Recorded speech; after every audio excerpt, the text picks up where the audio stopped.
करते हैं। हम 3 बार ओम का उच्चारण करेंगे। आप सभी मेरे साथ ओम का उच्चारण करिए। गहरी लंबी श्वास लेते हुए हम 3 बार ओम का उच्चारण करेंगे। ओम।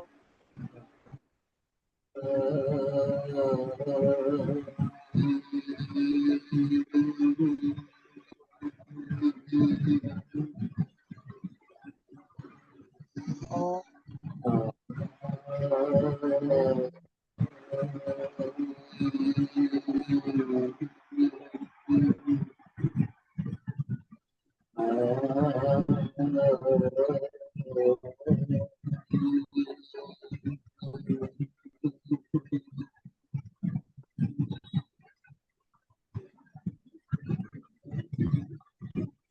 जय गुरुदेव सभी को। अब मैं आगे के सत्संग के लिए मेरे गुरु भाई राम अवतार जी से निवेदन करूंगी कि आज का सत्संग शुरू करें।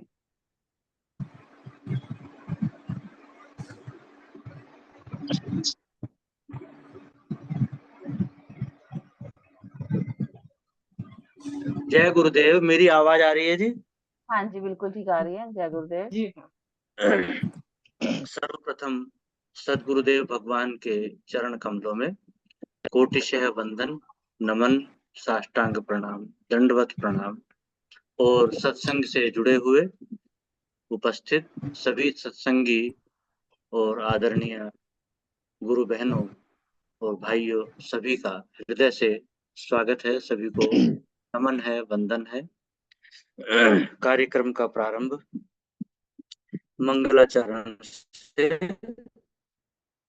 सच्चिदानंद उपाय विनोदपत्रादि हेतवे तापत्रय विनाशाय श्रीकृष्णाय वयं नुमः।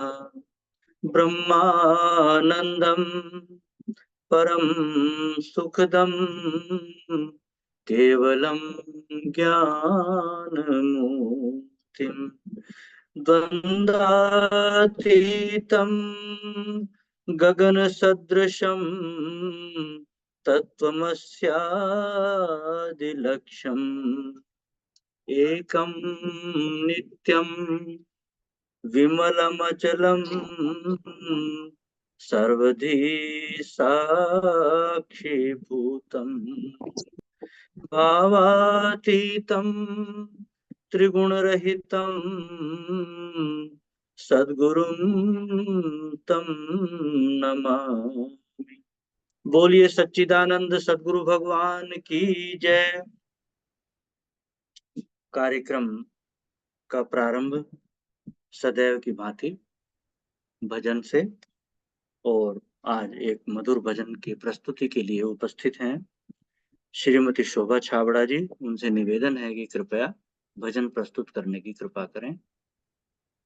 धन्यवाद। जय गुरुदेव। जय प्रातः गुरु। स्मरणीय क्षत्रिय ब्रह्मनिष्ठ गुरुदेव भगवान के चरणों में कोटि कोटि वंदन नमन। और मंचासीन मेरे सभी गुरु भाई बहनों को प्रणाम, हृदय से वंदन। तो छोटा सा भजन प्रस्तुत कर रही हूँ। मेरा सतचित आनंद रूप कोई कोई जाने रे। मेरा सतचित आनंद रूप कोई कोई जाने रे। ओ कोई कोई जाने रे, कोई कोई जाने रे। मेरा सदचित आनंद रूप कोई कोई जाने रे। पंचकोश से मैं हूँ न्यारा, तीन अवस्था से भी न्यारा। अनुभव सिद्ध स्वरूप कोई कोई जाने रे। मेरा सतचित आनंद रूप कोई कोई जाने रे। ओ कोई कोई जाने रे, कोई कोई जाने रे, मेरा सतचित आनंद रूप। कोई कोई जाने रे, जन्म मरण मेरा धर्म नहीं है, पाप पुण्य मेरा कर्म नहीं है। जन्म मरण मेरा धर्म नहीं है, पाप पुण्य मेरा कर्म नहीं है। अज निर्लेप स्वरूप कोई कोई जाने रे, मेरा सतचित आनंद रूप। कोई कोई जाने रे, मेरा सतचित आनंद रूप।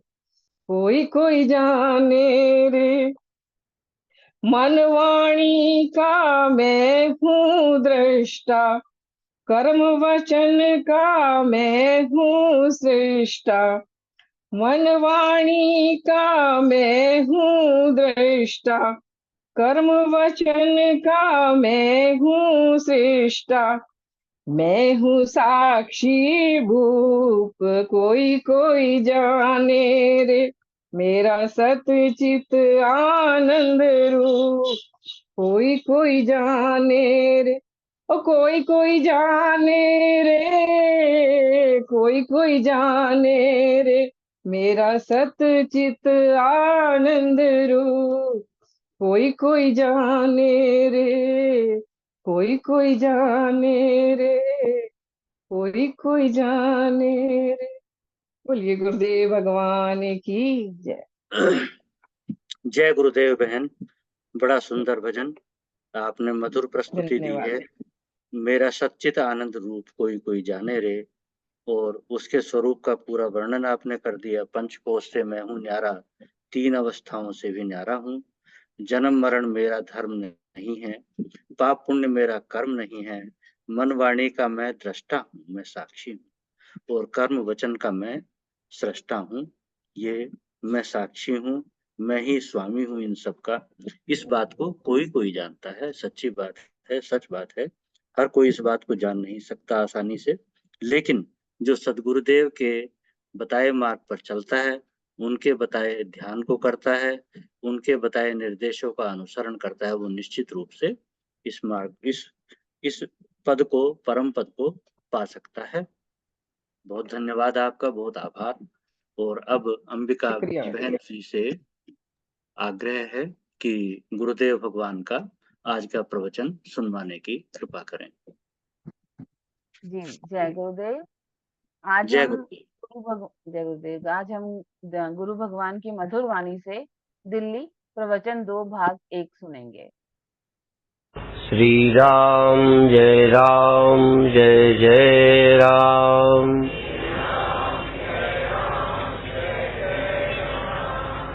श्री राम जय राम।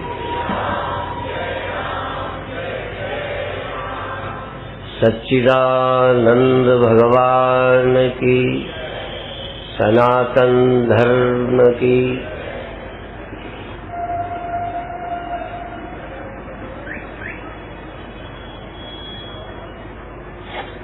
आज मेरा मन करता है कि मैं वेदांत के सर्वश्रेष्ठ सत्य को आपके सामने रखूं और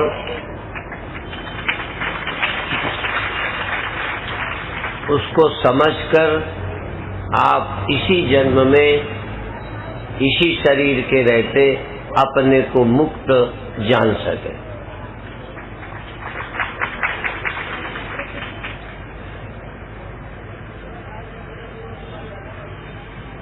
पहले मोटे तौर पर भगवान श्री कृष्ण का ये वचन, पुरुषम प्रकृतिं चैव विद्यनादि उभावपि। भगवान कृष्ण कहते हैं दो चीजें अनादि हैं, एक चैतन्य पुरुष और दूसरी प्रकृति। उस प्रकृति के अनेक नाम हैं। किसी ने माया कहा है, किसी ने उसे अज्ञान कहा है, किसी ने उसे शक्ति कहा है। परमात्मा अनादि है और वह शक्ति अनादि है। चूंकि दो अनादि है इसलिए और भी अनादि है। जीव भी अनादि है और इनकी भिन्नता भी, जीव का अलगाव भी अनादि है। ऐसा नहीं कि हम तुम पहले एक थे बाद में दो हो गए,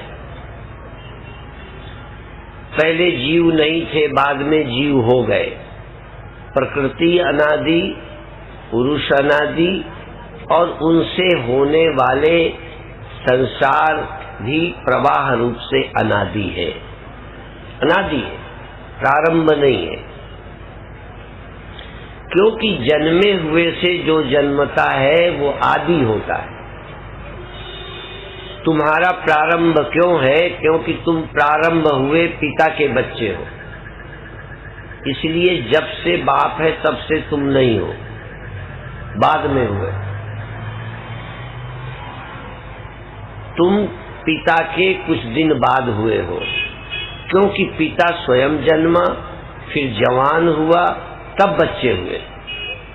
अनादि कोई चीज भी जब जन्मी नहीं होगी तो वो जवान बीच में नहीं होगी। जब जवान बीच में नहीं होगी तो बीच में उसकी संतान भी, बोलो, तो परमेश्वर अनादि है, प्रकृति अनादि है, उसके बच्चे भी अनादि हैं। क्योंकि ईश्वर यदि पैदा होता, कुछ दिन बाद माया आती, फिर उससे ब्याह होता, फिर संसार होता, तो वो आदि वाला होता। पर भगवान ही प्रारंभ नहीं हुए, उनका ब्याह ही बीच में नहीं हुआ। प्रकृति भी अनादि है और प्रकृति और ईश्वर का संबंध भी अनादि है।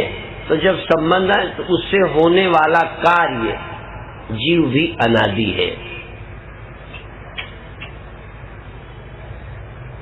वेदांत की दृष्टि से 6 चीजें अनादि हैं और 5 चीजें अनादि और अंत वाली हैं। प्रारंभ तो नहीं है पर अंत वाली है। केवल ब्रह्म अनादि और अनंत है। लेकिन इतना विस्तार आज अभी नहीं करूंगा। थोड़ा सा कोशिश करें मोटे दृष्टांतों से कि सत्य उसे कहते हैं, अनादि उससे कहते हैं जिसका अस्तित्व तो शुरू नहीं हुआ, जिसका अस्तित्व तो प्रारंभ नहीं हुआ, था ही, और उसी को सत्य कहते हैं। जिसका प्रारंभ ना हुआ हो और हो, उसका नाम है सत्य। और सत्य उसे भी कहते हैं जिसका प्रारंभ भी ना हुआ हो, जिसका अंत ना होता हो। जिसका अंत हो जाए वह सत्य नहीं है। इसलिए अनादि ही नहीं है परमात्मा, अनंत भी है। जीव अनादि है लेकिन शांत है, अंत वाले हैं, अनंत नहीं है। इसको उदाहरण से समझे, और क्यों समझे कि हम सत्य को जानकर इसी समय मुक्त हो सकते।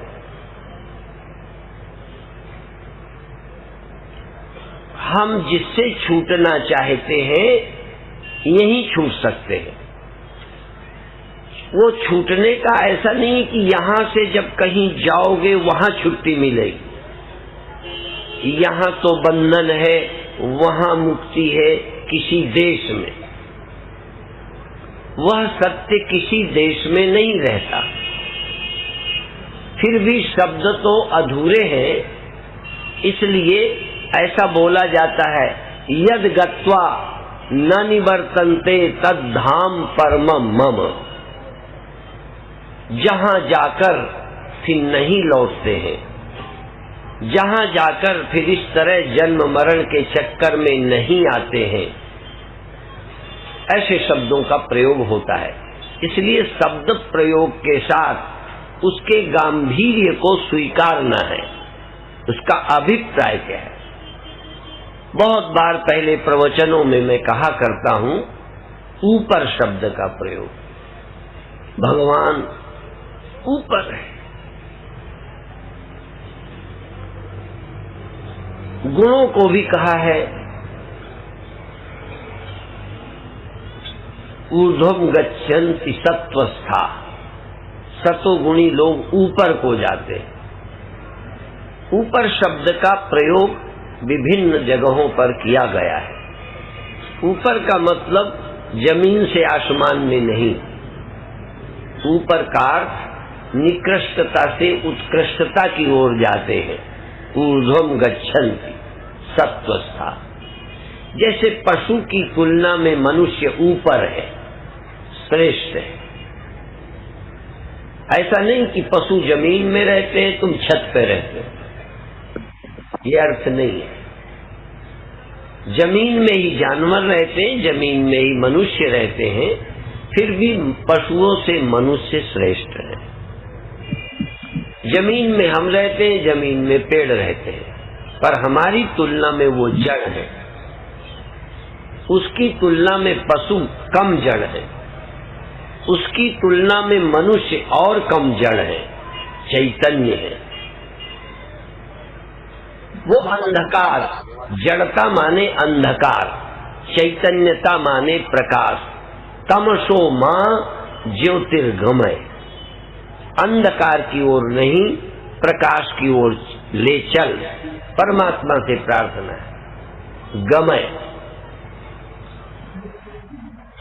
माने हम दिनों दिन जड़ता की ओर न जाएं, चैतन्यता की ओर जाएं। पेड़ पौधों से हम पशुता को प्राप्त करें, पशुता से मनुष्यता को प्राप्त करें, मनुष्यता से देवत्व को प्राप्त करें, और अंत में हम पूर्णत्व ब्रह्मत्व को प्राप्त करें। यही अर्थ है तमसो मां ज्योतिर्गमय। और इसका यही अर्थ है मृत्योर्मामृतम गमय। पशु मरते हैं, मेरे ख्याल में पेड़ और मकान मरते हुए भी नहीं मरते हैं, क्योंकि उनके अंदर मरने का ख्याल ही नहीं है। बहुत जड़ भी मृत्यु को प्राप्त नहीं होते। सबसे भले विमूढ़ जिन्हीं न व्यापै जगत गति, ये जगत प्रभाव नहीं डालता है बहुत जड़ों। जगत क्या है? भव सागर। ये संसार किसे प्रभावित करता है? कम जड़ को, थोड़ा जिनके बुद्धि है उनको। बिल्कुल बुद्धिहीनों को प्रभावित नहीं करता जगत। जन्मना मरना, होना न होना, ये कभी पेड़ों को, पहाड़ों को, नदियों को प्रभावित नहीं करता। उन्हें कोई मतलब ही नहीं, वो प्रभावित नहीं है होने से और न होने से। मकान होने से प्रभावित नहीं है और न होने का भी प्रभाव मकान में नहीं पड़ता।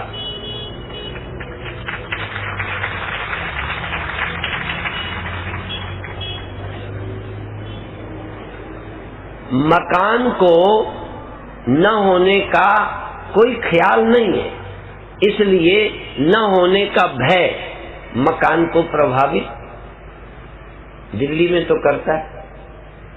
तुम्हें प्रभावित करता है या मकान को? है? हाँ, मकान को कोई मतलब नहीं कि वो है भी कि नहीं है। इसलिए बहुत जड़ता भी, बहुत विमूढ़ता भी जगत से प्रभावित नहीं होने देती। जितने मूढ़ है उतना ही कम जगत में प्रभावित है। और या तो जो पूर्ण ज्ञानी है, पूर्णता को प्राप्त ज्ञानी भी जगत से प्रभावित नहीं होते। उनके लिए जन्म मृत्यु है ही नहीं। जैसे महाजड़ के लिए जन्म और मृत्यु नहीं है, ऐसे ही ज्ञानी के लिए जन्म और मृत्यु नहीं है। यद्यपि यह ज्ञान आपके लिए अभी कल्पना लगती होगी, लेकिन धन्य है ये भारत भूमि जहाँ पर ऐसा ज्ञान भी पुष्पित हुआ, पल्लवित हुआ, जन्मा, प्रकट किया गया, जिस ज्ञानी की समझ में जन्म और मृत्यु संसार जैसी वस्तु ही नहीं है। ब्रह्म सत्य है, एक ही अनादि और अनंत है, और जो दिखाई देते थे, लगते थे, वो अनादि थे। प्रारंभ तो वो भी नहीं बता सकता, लेकिन उसने अंत देख लिया है सबका। परमात्मा को छोड़कर सबका अंत है, इसीलिए परमात्मा ही बेअंत है। परमात्मा को बेअंत बोलते हैं, उसका अंत नहीं कोई पा सकता। देह का अंत मिलता है, जैसे घड़े का अंत होता है, घड़े का जन्म होता है, लेकिन घड़ा अनंत नहीं है। जो भी जन्मा है उसका अंत है। फिर ध्यान दे, जिसका जन्म है उसका अंत है। एक चीज ऐसी है जिसका जन्म नहीं होने पर भी अंत है, जिसको मैंने अनादि करके कहा था। जितने जन्मे हैं उन्हीं का अंत है। एक चीज है जिसका जन्म तो नहीं हुआ पर अंत होता है, वो है अज्ञान, माया। उसका प्रारंभ तो नहीं हुआ पर अंत होता है। उसका अंत सिर्फ ज्ञानी की दृष्टि से होता है, उसका अंत काल नहीं करता। ये भी सुन लें, हर जन्मे का अंत काल कर देता है, पर अजन्मा अज्ञान और प्रकृति का अंत समय नहीं कर सकता। इसलिए प्रकृति भी काल के लिए अनंत है। कभी भी कारण को समय समाप्त नहीं करता। समय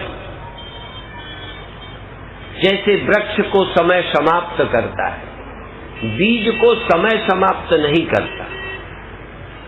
यद्यपि बीज समाप्त किया जा सकता है, कारण भी अनादि है, पर कारण समाप्त हो सकता है। कारण का प्रारंभ नहीं हुआ। कारण कहते ही उसको है जिसका प्रारंभ न हुआ हो। जिसका प्रारंभ हुआ हो वो कारण ही नहीं है, कार्य है। तो उत्पन्न हुए को, प्रारंभ हुए का अंत समय कर देता है। तुम्हें करने की जरूरत नहीं है। शरीर को समय समाप्त कर देगा, अवस्थाओं को समय समाप्त कर देगा, पर अवस्थाओं को, संसार को जन्म देने वाला कारण उसको समय समाप्त नहीं करता। यदि समय समाप्त करता तो मोक्ष के लिए गुरु और ज्ञान की जरूरत नहीं रहती। फिर सुन लो, बिना गुरु के कारण समाप्त नहीं होगा, अनादि अज्ञान समाप्त नहीं होगा, उसको समय कभी समाप्त ही नहीं कर सकता। आपकी जवानी को समय समाप्त करेगा कि नहीं? बोलो, तुम्हारी लापरवाही से जवानी जाएगी कि लापरवाही के बिना भी जाएगी? बोलो।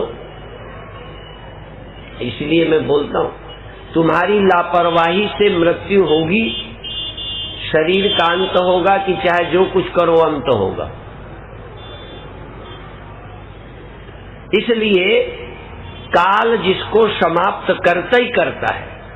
तुम चाहो भी बचाना तब भी नहीं बचा सकते, और काल चाहे तब भी अज्ञानता को समाप्त नहीं कर सकता। कारण को काल समाप्त नहीं कर सकता। उसको जब भी समाप्त करेगा, परमात्मा का ज्ञान ही समाप्त करेगा। परमात्मा का विज्ञान अनादि अज्ञान को, अनादि कारण की निवृत्ति करता है। और जब कारण की निवृत्ति हो जाती है तो कार्य स्वयं ही बाधित हो जाता है, निवृत्त हो जाता है। इसलिए जो मुक्ति है वो इसी जीवन में मिल जाती है। मरने के बाद मुक्ति मानने वाले अज्ञानी हैं। मरने के बाद यह सृष्टि शरीर के अभाव होने पर मुक्ति होगी ऐसा जो मानते हैं वो तत्वविद नहीं है, वो यथार्थ दृष्टा नहीं है, वो परम ज्ञान को उपलब्ध नहीं हुए हैं। पर फिर भी जनता ऐसी मुक्ति पर भरोसा ज्यादा करती है जो मरने के बाद होगी, क्योंकि आम लोग जीते जी मुक्ति का अनुभव नहीं कर पाते हैं। आम लोगों के लिए इनका जब अभाव होगा तब मुक्ति होगी, पर ब्रह्मज्ञानी के लिए इनके प्रतीति होते भी इनका अस्तित्व नहीं है। प्रतीति होते हुए जगत की प्रतीति के अभाव को मुक्ति मानता है योगी, जगत की प्रतीति के अभाव होने पर मुक्त होगा ये मानता है कर्मकांडी। ब्रह्मज्ञानी किसी के अभाव को मुक्ति नहीं मानता। घड़ा न हो तब घड़ा मिट्टी होगा, ये दृष्टि अज्ञानी की है। ज्ञानी की दृष्टि में जब घड़ा है, घड़ा काम करता है, तब भी वह मिट्टी से स्वतंत्र कुछ नहीं है। ज्ञानी की दृष्टि में किसी के न होने का नाम मोक्ष नहीं है, केवल ब्रह्म ज्ञान का ही नाम मोक्ष है। एक बात इसी समय में बताना चाहूंगा, जो किसी देश में है सब देशों में नहीं है, वह है सृष्टि, वह है रचना। जो एक रूप तो है, एक रूप उसका है, सब रूप नहीं है, वह रूप वस्तु है। वस्तु, देश और काल। जरा आसानी से समझ सको इसलिए उदाहरण देता हूं। मैं बिना उदाहरण के बोलता रह सकता हूं, पर उससे तुम्हारे पल्ले नहीं पड़ेगा। मजबूर हूं कि मैं तुमको सरल उदाहरण दूं। आप ये जरा देखें, आपकी जमीन एक जगह है या मकान एक जगह है? बोलो, मकान एक जगह है कि जमीन एक जगह है? मकान का एक देश है, पृथ्वी का, मिट्टी का बड़ा विस्तृत देश है। अभी मैं विस्तृत कहता हूं, वैसे जो समझाना है उसका कोई देश नहीं है, पर फिर भी तुम्हारे ब्योंत का मकान एक देशी है, एक जगह है। मिट्टी वहां भी है जहां मकान है और वहां भी है जहां मकान नहीं है। मिट्टी वहां भी है जहां पेड़ है, खेत है। मिट्टी वहां भी है जहां खेत की जड़ भी नहीं पहुंचती। बहुत नीचे पेड़ की जड़ें भी नहीं है। गेहूं की जड़ें कितने नीचे तक होती? 50 फुट नीचे तक। बोलो, नहीं, ऊपर ऊपर 4-6 फुट में ही सारा मामला है। पेड़ पहाड़ों का, इनका घास फूस का, इनकी नीचे जड़ें थोड़ी, बहुत ऊपरी भाग में ये सब है। मिट्टी वहां भी है जहां किसी पेड़ की जड़ नहीं है। मिट्टी वहां भी है जहां कोई वस्तु बनी नहीं है, सिर्फ मिट्टी है। तो एक देशी है वस्तु, एक जगह है वस्तु, मिट्टी व्यापक है। एक रूप है वस्तु, घास, गेहूं, चना, मटर, पेड़, अमरूद, जामुन, महुआ, केला, ये सब के पेड़ के एक रूप हैं, दूसरा रूप इस पेड़ का नहीं है।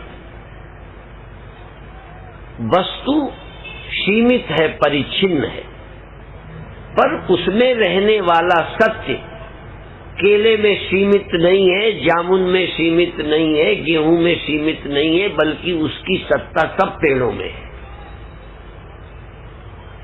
जिसकी सत्ता सब में है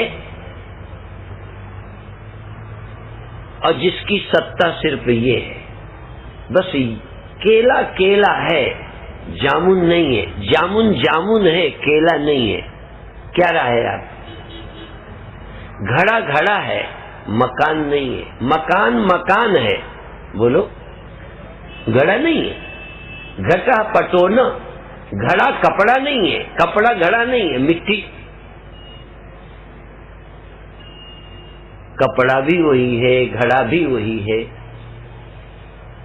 मनुष्य स्त्री नहीं है, स्त्री मनुष्य नहीं है, मनुष्य पशु नहीं है, पशु मनुष्य नहीं है, लेकिन परमात्मा सब कुछ है। जो सब कुछ नहीं है वो परमात्मा ही नहीं है। तुम परमात्मा को ढूंढ रहे हो, क्यों ढूंढ रहे हो? क्योंकि तुमको रूप का पता है, स्वरूप का पता नहीं है। परमात्मा ही है एक ऐसा जिसको पाना नहीं है, इसीलिए वेदांती उसके पाने की बात ही नहीं करता, उसको समझने की बात करता है। कई लोग तो तुम्हें मरने के बाद भगवान में पहुंचाएंगे, क्योंकि भगवान यहाँ नहीं रहता, चौथे आसमान में, सातवें आसमान में कहीं रहता है, वहां जाओ। और दूसरी बात है, समझाने के लिए जितनी सरलता की उतने उलझाव पैदा हो गया।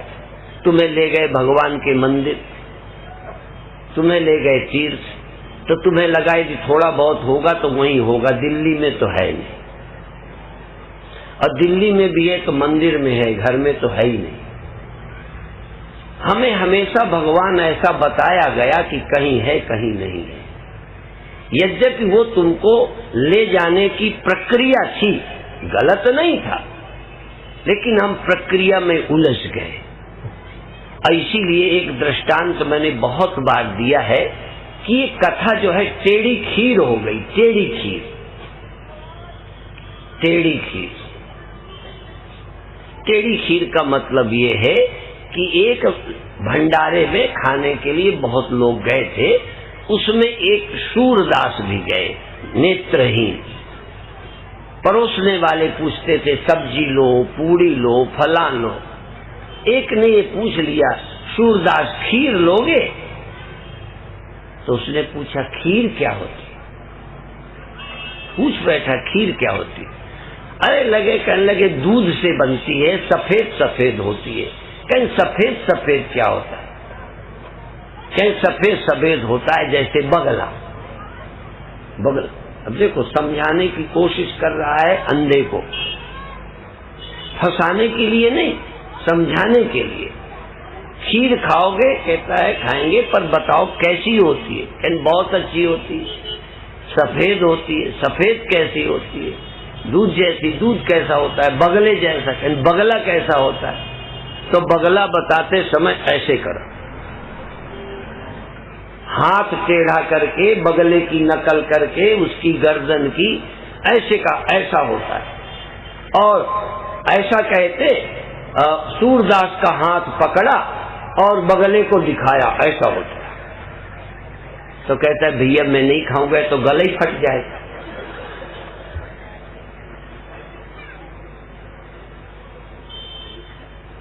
अब ये गला फट जाएगा। खीर तो बिना दांत वाले तक निगल जाते हैं, कहीं अटकती नहीं है। रोटी अटक भी जाती है चने अने की बिना चुपड़ी। दाल स्वादिष्ट न हो तो अटक जाती है। ये खीर अटकने वाली नहीं है, पर अटक गई। टेढ़ी खीर है ये। जितना समझाया श्रुति पुराण बहु कहो उपाई, छूट न अधिक अधिक उलझाई। जितना छुड़ाने की कोशिश की कि तुम मुक्त हो जाओ, अब तुम्हारे बाप दादे भी मुक्त नहीं हो सकते। इतनी झंझट पड़ गई। मुक्ति बांटने वाले भारत की हर गली में, फिर मुक्त हो गया हूं ऐसा स्पष्ट घोषणा करने वाला आदमी नहीं मिलता। आप कृपा करना, मुक्त कर देना, आपकी दया होगी। मर रहे हैं पर मुक्त नहीं। हमारे चेले तक मरने जा रहे हैं, फिर भी दया करना। अब हम किए दया मर गए, तुम्हारा दया हुई नहीं। और हम पर तो गुरु ने कर दी। हम कहते ही नहीं कि गुरु जी अब दया करना। जय गुरुदेव। गुरुदेव जी, जय गुरुदेव। आज गुरुदेव ने बड़े सुंदर मोड़ पर लाकर कथा को छोड़ा है, जहां बड़ा मनोरंजक प्रसंग चल रहा था, जो अब हम आगे कल सुन पाएंगे। आज गुरुदेव ने प्रारंभ में ही कहा कि आज वेदांत के बहुमूल्य सिद्धांतों के निरूपण करने का मन है, उन्होंने निश्चय किया है। और कहते हैं कि गीता के अनुसार पुरुष और प्रकृति अनादि है। तो गुरुदेव कहते हैं कि उनसे उत्पन्न संसार भी प्रवाह रूप से अनादि है और जीव भी अनादि है, कभी उत्पन्न नहीं हुआ।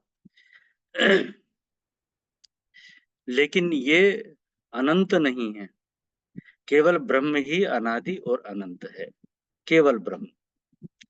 दूसरा गुरुदेव बताते हैं कि बहुत जड़ता भी संसार से प्रभावित नहीं होती है, जैसे पहाड़ है, पत्थर है, अन्य जड़ वस्तुएं हैं, उनको संसार से में कुछ भी परिवर्तन हो, उन्हें कोई फर्क नहीं पड़ता। उसी प्रकार ज्ञानी भी संसार से प्रभावित नहीं होते हैं। और बहुत विशेषता गुरुदेव ने यहाँ वेदांत की बताई है कि ज्ञानी एक ऐसी अवस्था भी संभव है, होती है, ज्ञान हो जाने के उपरांत, कि उनको संसार के दुख सुख से बिल्कुल इस तरह कोई प्रभाव नहीं पड़ता कि जैसे कोई पत्थर हो, जड़ पदार्थ हो, उनके लिए सब एक समान हो जाता है। गुरुदेव यह भी कहते हैं कि केवल मात्र परमात्मा ही है जो बेअंत है, बाकी सब अंत वाले हैं। और समझाते हुए गुरुदेव कहते हैं कि जितने भी रूप वाले वस्तु हैं, जैसे घड़ा है, मकान है, वो सब एक देशी हैं, एक स्थान पर हैं, उनकी सीमाएं निर्धारित हैं। लेकिन जिससे वो बने हैं वो मिट्टी सर्वव्यापक है, वो सर्वत्र है। मिट्टी वहां भी है जहां पेड़ पौधों की जड़ें नहीं पहुंचती हैं, वहां भी मिट्टी है। मिट्टी स्वयं, घड़ा, वस्त्र, आम, जामुन, सब कुछ मिट्टी ही बन गई है।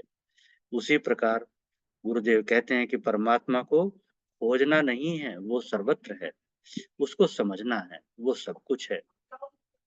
अब अन्य कुछ व्याख्या न करते हुए मैं आज की अभिव्यक्ति के लिए आमंत्रित करता हूँ श्रीमती हर्षा आहूजा जी को। श्रीमती हर्षा आहूजा जी आज के प्रवचन पर अभिव्यक्ति देने की कृपा करें।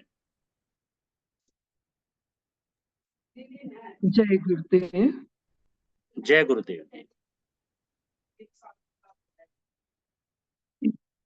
गुरुदेव भगवान के पूज्य चरणों में बारंबार सादर प्रणाम करते हुए आप सब भाई बहनों को भी सादर नमन। आज गुरुदेव भगवान हमें वेदांत के सर्वश्रेष्ठ सत्य को समझा रहे हैं, जिसे समझकर हम इसी जन्म में इसी शरीर के रहते अपने को मुक्त जान सके। भटके हुए जीवन को सद्गुरु भगवान ही उसकी सार्थकता की ओर प्रशस्त करते हैं। वे पात्र और अपात्र का चुनाव नहीं करते, सब पर कृपा वर्षा करते हैं।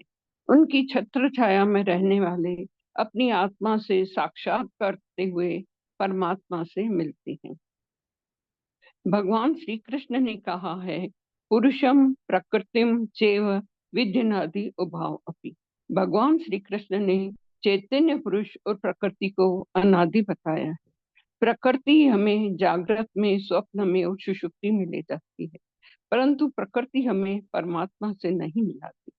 प्रकृति के अनेक नाम हैं, जैसे अज्ञान, माया तथा किसी ने उसे शक्ति भी कहा है। शक्ति और परमात्मा दोनों अनादि है, इसलिए जीव भी अनादि है और जीव का अलगाव भी अनादि है। प्रकृति परमात्मा दोनों अनादि हैं और उनसे होने वाला संसार भी प्रवाह रूप से अनादि है, प्रारंभ नहीं है। अब गुरुदेव भगवान समझा रहे हैं कि जन्मे हुए से जो जन्मता है वो आदि होता है। हमारा प्रारंभ इसलिए है कि हम प्रारंभ हुए पिता के बच्चे हैं। परमेश्वर और प्रकृति दोनों अनादि हैं, तो उसके बच्चे भी अनादि हैं। ईश्वर और प्रकृति का संबंध भी अनादि है, तो संबंध से होने वाला कार्य जीव भी अनादि है। जिसका अस्तित्व ही नहीं हुआ था ही, उसी को सत्य कहते हैं, और सत्य का अंत भी नहीं है। इसलिए परमात्मा भी अनादि है और अनंत भी है। जीव अनादि है लेकिन शांत है, अंत वाले हैं, अनंत नहीं। गुरुदेव भगवान हमें समझा रहे हैं, हम सत्य को जानकर इसी समय मुक्त हो सकते हैं। हम जिससे छूटना चाहते हैं यही छूट सकते हैं। हम कहीं और जाकर छूटेंगे ऐसा नहीं है। यहाँ तो बंधन है, वहां किसी देश में मुक्ति है, ऐसा नहीं है। यद गत्वा न निवर्तन्ते तद धाम परमम मम। जहां जाकर फिर नहीं लौटते हैं, जन्म मरण के चक्कर में नहीं आते हैं, इसका अर्थ हमें समझने की जरूरत है। मुक्ति ऐसी नहीं है कि हमें किसी देश में जाकर मिलेगी। मुक्ति तो हमें जीते जी इसी जन्म में गुरु वचनों से ही मिले।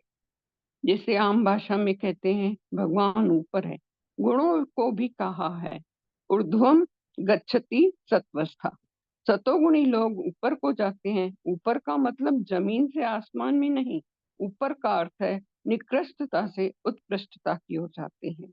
ऊर्ध्वम गच्छति सत्वस्था। जैसे पशु की तुलना में मनुष्य श्रेष्ठ है, पेड़ हमारी तुलना में जड़ है, पशु कम जड़ है, उसकी तुलना में मनुष्य और कम जड़ है, वो चैतन्य है। जड़ता माने अंधकार, चैतन्यता माने प्रकाश। तमसो मां ज्योतिर्गम। परमात्मा से प्रार्थना है कि प्रभु अंधकार से प्रकाश यानी जड़ता से चैतन्यता की ओर ले चलो। पेड़ पौधों से पशुता को, पशुता से मनुष्यता को, मनुष्यता से देवत्व को प्राप्त करें और अंत में हम पूर्णत्व ब्रह्मत्व को प्राप्त करें। ब्रह्म की न कोई भाषा है न भाव है। जो निर्विकार है उसकी क्या भाषा, क्या भाव। ब्रह्म नाम भी मानव की देन है, उसका तो कोई नाम भी नहीं है। ब्रह्म अनाम है। आगे गुरुदेव भगवान हमें समझा रहे हैं, जो बहुत जड़ होते हैं उनके अंदर मरने का भी ख्याल नहीं होता। सबसे भले विमूढ़ जिन्हें न व्यापे जगत। विमूढ़ को जगत प्रभावित नहीं करता। जिनको थोड़ी बुद्धि है उनको ये संसार प्रभावित करता है। उनके लिए जन्म मरण है। और जो जड़ हैं, पेड़ पौधे पहाड़, उनको संसार प्रभावित नहीं करता। उनके लिए जन्म मरण है ही नहीं। और जो पूर्ण ज्ञानी है वो भी जगत से प्रभावित नहीं होते, उनके लिए भी जन्म मरण है ही नहीं। गुरुदेव भगवान कह रहे हैं, अभी ये ज्ञान तुमको कल्पना लगती होगी, लेकिन धन्य है भारत भूमि जहाँ ऐसा ज्ञान प्रकट किया गया कि हम में जन्म मरण है ही नहीं। ज्ञानी की समझ में जन्म मरण संसार जैसी कोई वस्तु ही नहीं है। ब्रह्म ही सत्य है, एक ही अनादि और अनंत है। परमात्मा को छोड़कर सबका अंत है, इसलिए परमात्मा ही बेअंत है। देह का अंत होता है, जैसे घड़े का अंत होता है। घड़े का जन्म होता है लेकिन घड़ा अनंत नहीं है। एक चीज ऐसी है जिसका जन्म तो नहीं हुआ पर उसका अंत होता है, और वो है अज्ञान, माया। उसका अंत सिर्फ ज्ञानी की दृष्टि में होता है। काल उसका अंत नहीं कर सकता। जिसका भी जन्म होता है उसका अंत काल कर देता है, पर अजन्मा अज्ञान और प्रकृति का अंत काल नहीं करता। इसलिए प्रकृति भी काल के लिए अनंत है। शरीर को, अवस्थाओं को काल समाप्त कर देता है, पर संसार को, अवस्थाओं को जन्म देने वाले कारण उसको काल समाप्त नहीं कर सकता। यदि समय समाप्त करता तो मोक्ष के लिए गुरु और ज्ञान की जरूरत ही नहीं रहती। बिना गुरु के कारण समाप्त नहीं होता। गुरु बिन ज्ञान न पुजे, गुरु बिन मिले न मोक्ष, गुरु बिन लखे न सत्य को, गुरु बिन मिटे न दोष। सदगुरु के बिना सत्य का ज्ञान मिलना असंभव है। सदगुरु के बिना कोई भी जीव दोष मुक्त नहीं हो सकता। सदगुरु के बिना मोक्ष भी प्राप्त नहीं हो सकता। काल से हमारे शरीर का अंत तो होगा, पर अज्ञानता का अंत नहीं होगा। उसको तो सिर्फ परमात्मा का ज्ञान ही समाप्त कर सकता है। एक और संसार है, दूसरी ओर परमात्मा। जीव यदि संसार की ओर लग गया, उसमें लिप्त हो गया, तो घोर दुखों में फंस गया। और यदि परमात्मा में लग गया, उनके चरणों में लीन हो गया, तो उसके सारे दुख सदा के लिए दूर हो गए। परमात्मा का विज्ञान अनादि है, कारण को अनादि अज्ञान की वृत्ति करता है तो कार्य स्वयं ही बाधित हो जाता है। तब मुक्ति इसी जीवन में मिल जाती है। मरने के बाद मुक्ति मिलेगी, ये अज्ञानी की सोच है। आम लोगों को जीते जी मुक्ति का अनुभव न होने के कारण वो समझते हैं कि शरीर के छूटने के बाद मुक्ति मिलेगी। कोई देश है जहां जाके मुक्ति मिलेगी, क्योंकि अभी वो यथार्थ ज्ञान को प्राप्त नहीं है। ब्रह्म ज्ञानी को संसार की, शरीर की प्रतीति होते हुए इनका अस्तित्व है ही नहीं। वो तो जगत को स्वप्न मात्र समझते हैं। ब्रह्म सत्य, जगत मिथ्या, जीव ब्रह्म ही बना। ब्रह्म ज्ञानी किसी के अभाव को मुक्ति नहीं मानता। ज्ञानी की दृष्टि में जब घड़ा है, उपयोग में आने पर भी वह मिट्टी है, मिट्टी से अलग नहीं है। ज्ञानी की दृष्टि में किसी के न होने का नाम मोक्ष नहीं है। केवल ब्रह्म ज्ञान का नाम ही मोक्ष है, जो किसी देश में है, सब देशों में नहीं है। वो है सृष्टि, वो है रचना।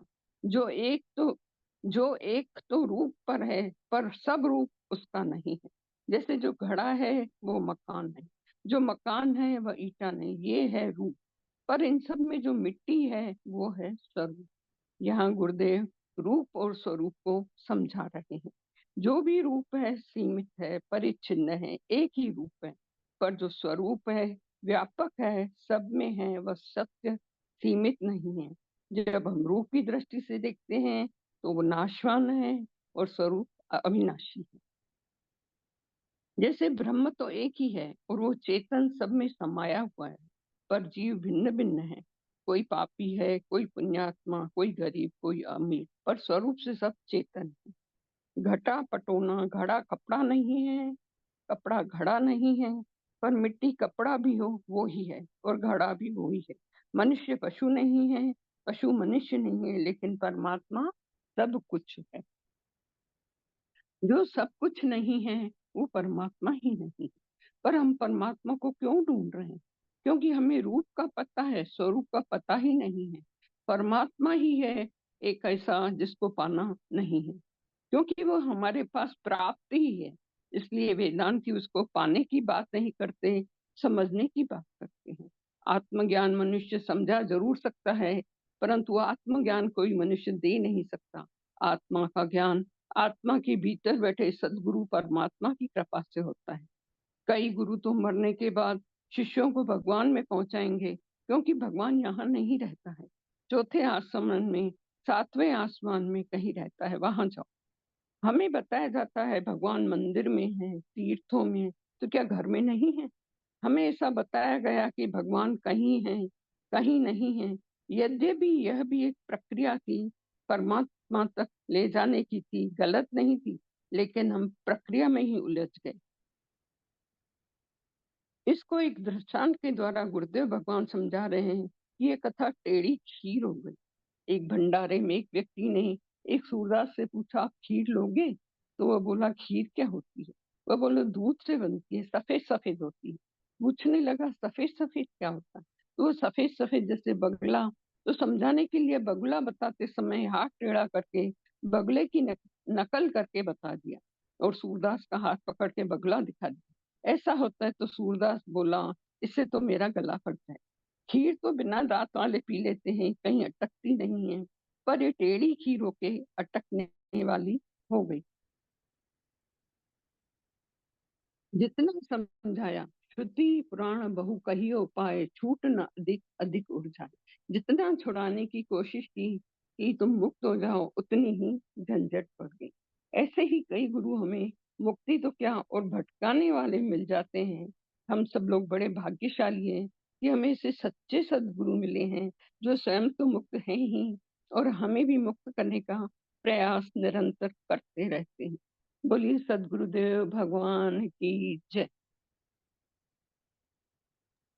जय गुरुदेव बहन। आपने बहुत सुंदर व्याख्या दी, बहुत सुंदर अभिव्यक्ति दी आज के प्रवचन पर। आपका बहुत बहुत आभार और बहुत बहुत धन्यवाद है। आज गुरुदेव ने जिन वस्तुओं को अनादि लेकिन अंत वाली माना है कि ये अनादि हैं लेकिन इनका अंत होता है, उनमें अज्ञान को भी गिना है कि अज्ञान का भी एक दिन सच बात यह है कि अज्ञान एक भ्रांति है, एक प्रतीति है केवल। हम उसमें भ्रम में पड़े हुए हैं। जैसे स्वप्न सच्चा ही लगता है जब स्वप्न में होते हैं, लेकिन जब ज्ञान हो जाता है कि वो स्वप्न था तो वही स्वप्न ऐसा हो जाता है जैसे हुआ ही नहीं। उसकी किसी बात को गंभीरता से लेने की मन भी नहीं करता, आवश्यकता ही नहीं रह जाती है। ठीक उसी प्रकार ज्ञान हो जाने पर अज्ञान तिरोहित हो जाता है। अज्ञान भी कभी पैदा नहीं हुआ कि मर जाएगा। जैसे अन्य चीजें हैं जो पैदा होती हैं तो मर जाती हैं, उसी प्रकार अज्ञान उसी प्रकार नष्ट हो जाता है जिस प्रकार प्रकाश हो जाने से अंधकार तिरोहित हो जाता है। अंधकार भी मरता थोड़ी है, अंधकार की कोई सत्ता ही नहीं है। प्रकाश की अनुपस्थिति ही अंधकार की उपस्थिति है। प्रकाश होता है, अंधकार अनुपस्थित हो जाता है, गायब हो जाता है, तिरोहित हो जाता है। उसी प्रकार अज्ञान भी तिरोहित हो जाता है ज्ञान हो जाने पर। और हम लोग सौभाग्यशाली हैं कि उस अज्ञान को तिरोहित करने के लिए, हमको समझ देने के लिए हमें सद्गुरुदेव भगवान इस धरा पर आए हैं। हमें उनका सानिध्य प्राप्त हुआ है। हमें उनका शिष्य बनने का सौभाग्य प्राप्त हुआ है। आवश्यकता केवल इतनी है कि हम अधीर ना हो, उनके बताए अनुसार ध्यान करें और जो तत्व ज्ञान वो देते हैं उसे समझने का प्रयास करते रहें। धैर्य बहुत बड़ी शक्ति है। कई बार हमारा धैर्य छूटने लगता है। गुरुदेव कहते हैं पहले हमको भी कुछ समझ नहीं आता था, धीरे धीरे सब चीजें स्पष्ट हुई, फिर पूरी तरह स्पष्ट हो गई। यदि धैर्य रखेंगे तो यही स्थिति हम सभी के साथ हो सकती है। हम सभी के साथ हमें ये भी समझने की आवश्यकता है कि इस मामले में हम सब एक समान हैं। सभी उसी उसी सत्य की चिंगारी हैं और सब एक जैसे हैं। सभी उसी अवस्था तक पहुंचने के ही पात्र हैं, उतने ही योग्य हैं। अब थोड़ा सा समय बाकी है, इसलिए बहन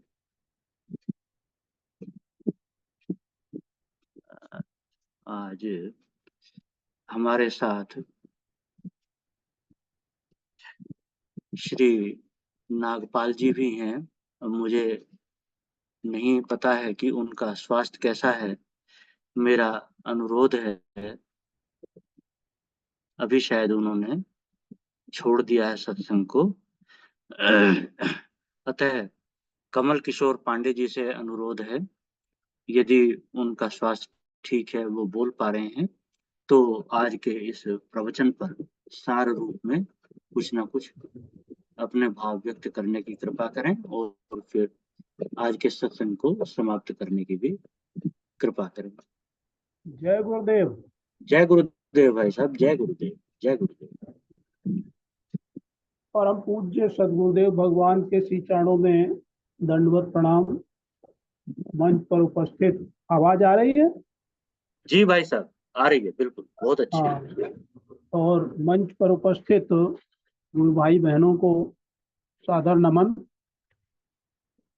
यद्यपि आज के प्रवचन पे तो आदरणीय बहन हर्षा आहूजा जी ने और आपने भी काफी स्पष्ट किया, कुछ कहने की आवश्यकता तो नहीं है। फिर भी मैं यदा कदा जो गुरुदेव के प्रवचन सुनता हूँ उसी संबंध में कुछ कहना चाहूंगा। गुरुदेव ने एक प्रवचन में ये कहा कि हमारी 3 अवस्थाएं होती हैं, जिनको एक तो हम कहते हैं स्वप्न, एक जागृत और एक सुषुप्ति। वो उन्होंने 3 अवस्थाएं बताई, सुषुप्ति को छोड़ दिया, स्वप्न को बताया, स्वप्न जागृत, स्वप्न जागृत। और जागृत को गुरुदेव ने स्पष्ट किया जागृत जागृत। और उसके ऊपर की जो ज्ञान की अवस्था को गुरुदेव ने स्पष्ट किया महान जागृत। तो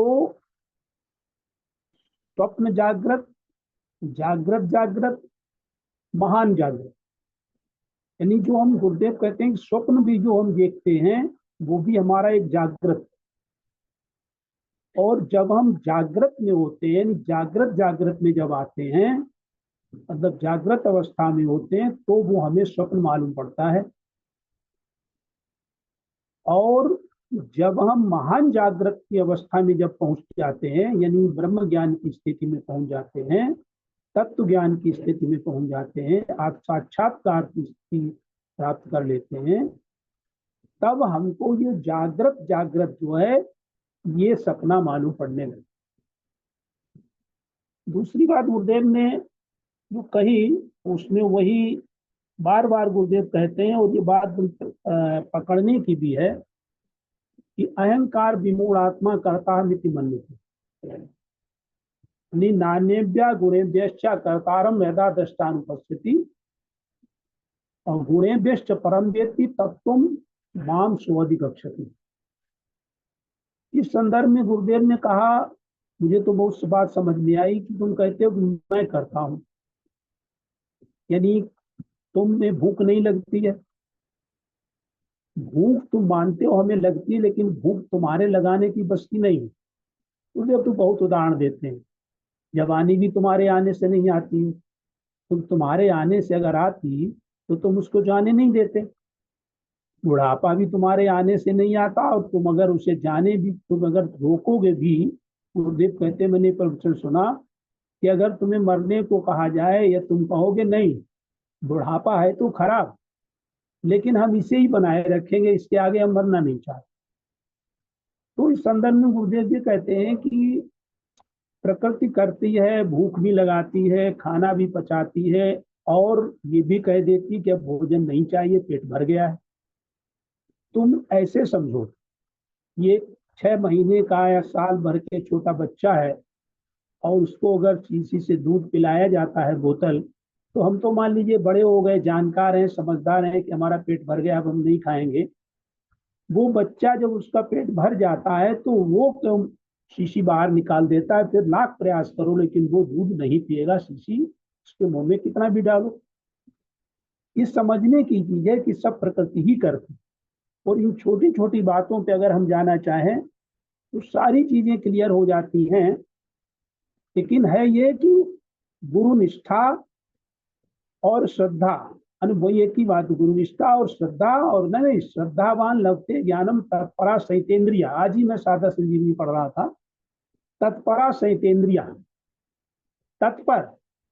तत्पर में यही कहा गया है कि पूर्ण श्रद्धा होनी चाहिए, संशय नहीं होना चाहिए कि पता नहीं ब्रह्म है कि नहीं है, और गुरु पे श्रद्धा, पता नहीं गुरु कहाँ तक हैं, पहुंचे हुए हैं, हमें पहुंचा पाएंगे कि नहीं पहुंचा पाएंगे। और सहितेन्द्रिया, अगर इंद्रियों पे संयम नहीं है, वही जो 6 चीजें बताई जाती हैं कि ज्ञान योगी की पात्रता के लिए, ज्ञान योग के लिए कि विवेक, वैराग्य, षट संपत्ति, तितिक्षा और मुमुक्षा, तो सहितेन्द्रिय वाली बात। टाइम में भी थोड़ा एक पॉइंट और मुझे बहुत जो अच्छे लगते हैं उनको विचार करा। गुरुदेव ने समझाया जैसे कि प्रकृति से जो भी बनी चीज है, वो मेरा अपनो वायु खमनो बुद्धरेव अहंकार में भिन्ना पृष्ठधा। हम सब लोग जानते हैं कि अष्टधा प्रकृति है, तो ये अष्टधा प्रकृति जो है वो तो छूट जाती है, लेकिन हमारा चैतन्य स्वरूप जो है वो कभी नहीं छूटता, वो अविनाशी है। तो उस संदर्भ में गुरुदेव बता रहे थे कि एक घोड़सवार था, वो घोड़े पर आ रहा था, थक गया, तो थकने के बाद उसने सोचा कि हम विश्राम कर लेते हैं। तो विश्राम करने में घोड़ा अगर हम छोड़ देंगे तो घोड़ा कहीं भाग जाएगा या कोई ले जाएगा। तो अब यह है तो व्यंग, लेकिन व्यंग भी गुरुदेव जो कहा करते हैं, वो कहते हैं कि मैं उदाहरण के बिना तुम्हें समझा नहीं सकता हूँ। तो इस तरह से गुरुदेव हमारे जो हैं वो तो उनकी, मैं तो उन्हें भी, जैसे भगवान अनंत हैं इसलिए उन्हें भी मैं अनंत ही मानता हूँ। तो उन्होंने कहा घुड़सवार जो था उसने अब क्या किया कि वो घोड़ा कुछ बांधने के लिए वहां नहीं था, तो वो लेट गया और उसने अपने पैर में जो घोड़े की जो रस्सी थी वो अपने पैर में बांध ली। पैर में बांध ली, सो गया। तो कोई चोर आया, उसने वो रस्सी खोली और घोड़ा ले गया। जब वो जागा तो बड़ा खुश हुआ और उसने प्रसाद बांटा। तब उसने प्रसाद बांटा तो लोगों ने कहा कि ये तो तुम उल्टा काम कर रहे हो, घोड़ा तुम्हारा चला गया और तुम प्रसाद बांट रहे हो, ये समझ में नहीं आई बात। तो उसने कहा कि ये हमारे लिए खुशी की बात है कि अगर हम घोड़े पे बैठे होते तो हम भी गायब हो जाते घोड़े के साथ में, तो कम से कम हम तो बच गए। ये गुरुदेव ने इसको व्यंग के रूप में इसलिए समझाया कि हमको यही समझना है कि कुछ भी चला जाए लेकिन हमें बच जाना है। इन्हीं शब्दों के साथ समय की सीमा को देखते हुए मेरी जो समझ में आया वो मैंने अपनी बात रखी। अब क्या समापन के लिए है? जय गुरुदेव। जी भाई साहब, समापन कर दीजिए, अब समय ठीक हो गया। ठीक ठीक ठीक ठीक। ओम पूर्णमदः पूर्णमिदं पूर्णात् पूर्णमुदच्यते पूर्णस्य पूर्णमादाय पूर्णमेवावशिष्यते। सर्वे भवन्तु सुखिनः, सर्वे सन्तु निरामया, सर्वे भद्राणि पश्यन्तु, माँ कश्चित दुख भाग भवेत्। बोले श्री सद्गुरु महाराज की जय। सत्य जय गुरुदेव, सनातन, जय गुरुदेव जय गुरुदेव। सत्य सनातन धर्म की जय। जय। आज के आनंद की जय। नमो नारायण, नमो नारायण। नमो नारायण, नमो नारायण। नमो नमो नारायण, नारायण। नमो नारायण, जय गुरुदेव। नमो नारायण। जय गुरुदेव। नमो नारायण। जय जय गुरुदेव, नमो गुरुदेव। नारायण। जय गुरुदेव। जय गुरुदेव।